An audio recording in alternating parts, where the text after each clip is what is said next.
Bien, bonsoir à toutes et tous. Ce court-métrage a été présenté à 3 festivals entre 2020 et 2021, au Festival international de Palm Springs, donc en Californie, en juin 2021, puis au Festival international de Melbourne, en Australie aussi, et enfin donc à Clermont-Ferrand, lors de l'édition donc dématérialisée de 2021. Il a gagné à Clermont-Ferrand donc la mention spéciale du jury international.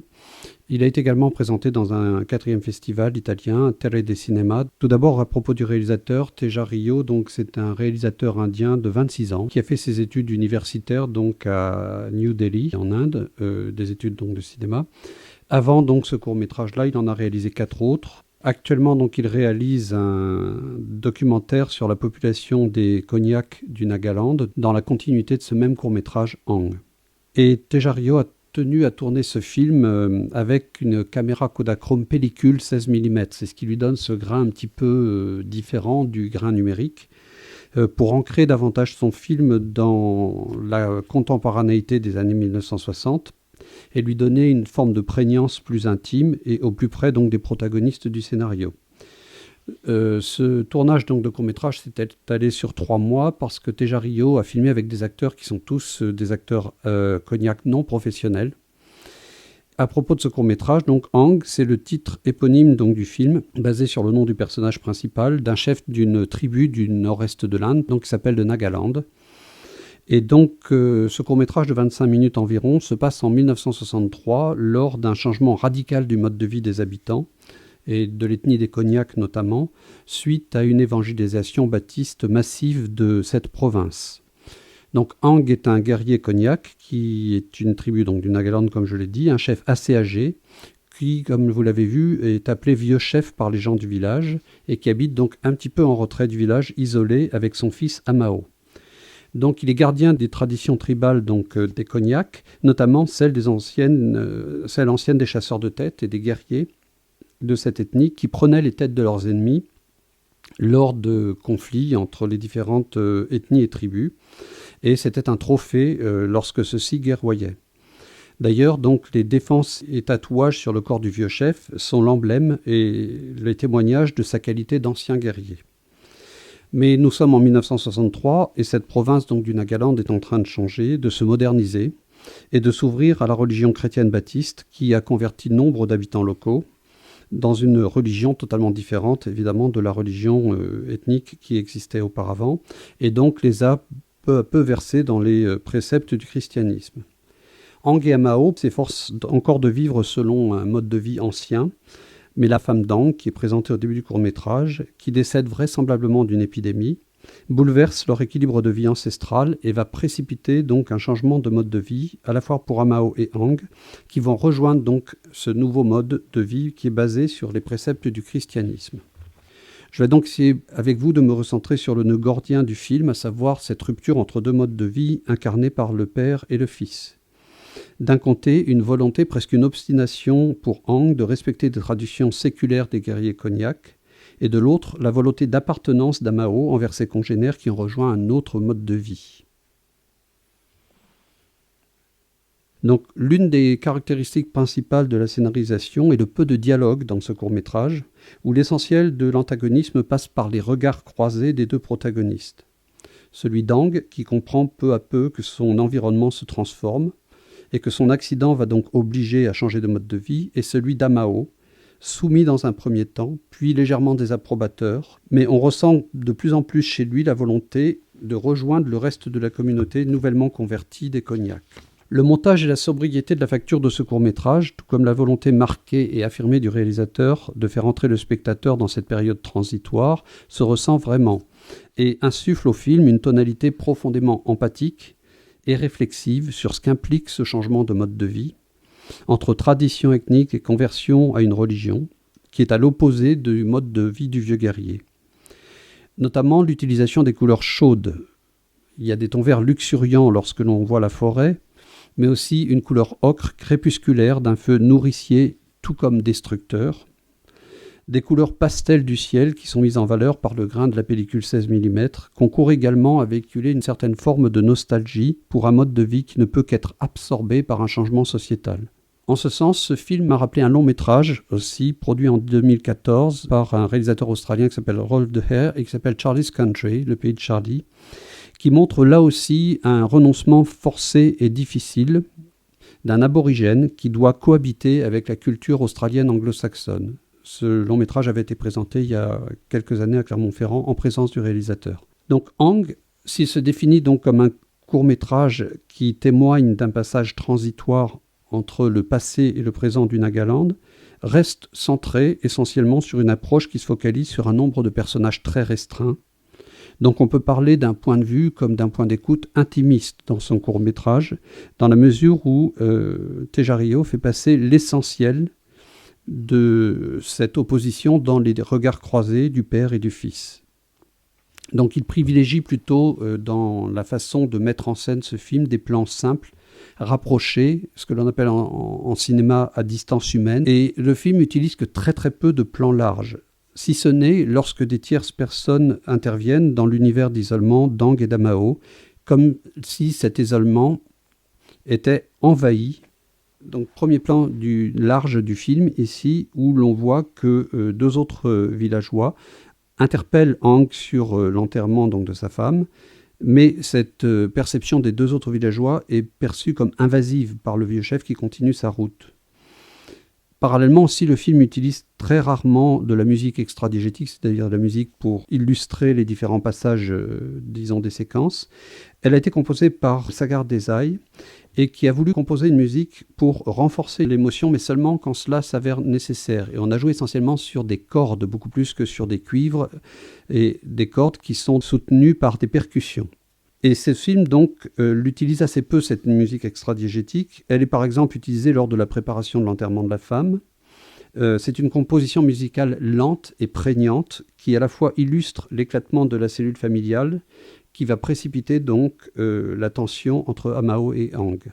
Et cette musique va être utilisée à chaque fois des moments clés du film en indiquant de plus en plus une dérive donc vers un mode de vie différent de celui donc sociétal d'Ang.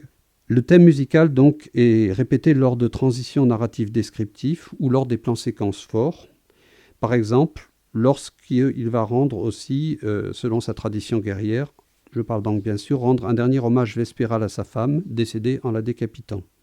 Cependant, il y a un élément très révélateur en parallèle, Amao a fui à ce moment-là, rejetant donc émotionnellement un acte qui lui est totalement étranger et pour lui vraisemblablement inacceptable. Il est aussi assez remarquable que le réalisateur, lorsqu'il filme les deux protagonistes, ne les réunit que très rarement dans le même cadre et dans un univers commun. Et donc, cela accentue pour le spectateur un sentiment de décalage entre le suivi à la lettre de la tradition cognac par Ang et la rébellion croissante d'Amao, dont le regard exprime de plus en plus le questionnement et le refus donc, de ce mode de vie. Donc là, à nouveau, je vais vous replonger dans deux plans qui m'ont semblé assez éloquents. Celui-ci, tout d'abord, où vous avez les deux personnages à l'écran. En premier plan, donc, on a le personnage d'Amao, le fils, et en deuxième plan, donc, le personnage d'Ang, mais on voit qu'Amao ne regarde pas Ang, est plongé dans ses pensées, là où Ang essaye lui aussi de faire ce rite funéraire selon ses traditions. Et d'ailleurs, Amao va immédiatement fuir ensuite. Et immédiatement, donc, le plan suivant nous le présente avec le regard porté vers la forêt qui va être donc son refuge.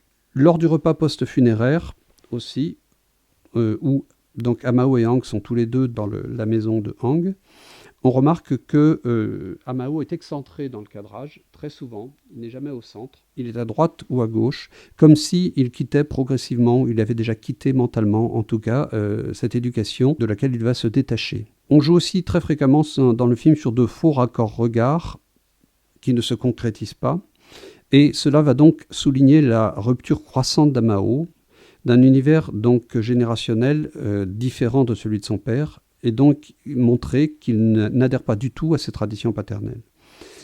Ainsi, par exemple, lorsque la jeune fille du village vient le chercher pour assister à une cérémonie baptiste dans l'église du village, on peut remarquer sur le plan Kamao regarde donc vers Aang qui est dans la case. Enfin, il n'y a pas de raccord-regard de la part d'Aang. Il y a en fait ensuite le mouvement d'Amao qui va rejoindre cette jeune fille pour aller à cette cérémonie baptiste. Donc on est toujours dans des faux raccords, comme si la communication passait de moins en moins. D'ailleurs, il y a très peu de regard direct entre les deux personnages. Le gros plan sur ce visage d'Amao, ensuite, lors de l'office, est déjà donc annonciateur de son adhésion à ce monde nouveau qu'il va rejoindre. Donc le film repose vraiment sur une tension croissante entre deux mondes, et le découpage du court-métrage tente à cerner l'écart entre ces deux mondes radicalement opposés. J'ai déjà parlé largement des cadrages qui concourent à illustrer une tension croissante, jusqu'au point de rupture qui est le moment où Amao décide donc d'incendier la partie traditionnelle du village où Aang et lui habitent. Cette tension, c'est donc l'épicentre du film. Elle souligne un fossé identitaire entre la volonté d'Aang d'honorer un monde ethnique dont il est issu et le fait qu'il est impossible à son fils d'y adhérer. Ainsi, le découpage scénaristique du film va alterner sans arrêt entre scènes rituelles et retour des villageois baptistes convertis qui viennent jusqu'au seuil du domicile d'Aang lui demander de renoncer à son mode de vie. Si Aang, dans un premier temps, les ait conduits vivement, l'apogée va être ensuite lors de son accident lorsqu'il chute d'un arbre après avoir observé le changement d'un mode de vie forestier à une agriculture donc de culture de riz. Dès lors, les conséquences donc de l'accident vont converger vers une inclusion d'Aang dans le nouvel univers. Et la catharsis va inéluctablement opérer vers un rapprochement de deux mondes totalement opposés et l'intégration totalement forcée et contrainte d'Aang à ce nouveau mode de vie. Le découpage alterné du court-métrage est aussi volontairement elliptique dans la gestion du temps, même si nous comprenons que ce renoncement contraint d'Aang à son mode de vie est progressif, mais relativement rapide, nous n'avons aucune idée ou une idée assez relative du nombre de jours sur lequel se passe ce court-métrage. S'agit-il de quelques jours, une semaine, 2 semaines? Il est très difficile de le dire, même si on a une alternance jour-nuit qui est assez fréquente. Il est donc assez difficile de se prononcer sur cette gestion du temps, mais l'ellipse est volontairement présente pour montrer davantage le côté empathique et émotionnel du court-métrage qu'un ancrage temporel. Donc l'ancrage temporel n'est pas l'essentiel, c'est plutôt le cheminement psychologique et matériel d'un renoncement lié à l'intervention d'Amao qui va montrer la disparition progressive de ce mode de vie, donc tribal des Cognacs, incarné par le personnage d'Aang. On le voit d'ailleurs sur le dernier plan du film, où, en légère contre-plongée, Aang se dirige donc vers l'église baptiste. Donc, l'intégration de ce monde, c'est un des seuls plans où l'on a tous les personnages réunis ensemble, dans un même cadrage, à la fois le pasteur baptiste, donc Aang et Amao, et la personne qui est venue aider donc à faire les soins. Et là, on est vraiment donc sur le plan transitoire vers ce nouveau mode de vie. Le point fort donc de ce film éponyme, il l'opère uniquement par le truchement des deux protagonistes. Donc c'est l'univers d'un père féru d'un mode de vie traditionnel et d'un fils qui veut retourner vers un monde nouveau. Mais par ce drame donc intimiste, Teja-Rio va souligner l'assimilation d'une culture à un mode de vie radicalement nouveau, qui va changer dans les années 60 le Nagaland en une province donc assimilée à la nouvelle culture baptiste. Et d'ailleurs, le carton final du film montre à quel point cette assimilation a été systématique. Vous savez que la religion baptiste est extrêmement présente aux États-Unis ou dans certains États des États-Unis, mais le Nagaland, apparemment, dans les années 60, a rapidement converti énormément de gens et il y a plus de baptistes donc, dans cette province, comme l'indique le carton, qu'ailleurs. C'est un film qui, pour un réalisateur de 26 ans, montre une grande connaissance cinématographique de mise en scène. Et le réalisateur, d'ailleurs, désire vraiment se concentrer sur ce qu'il appelle la cinématographie du détail.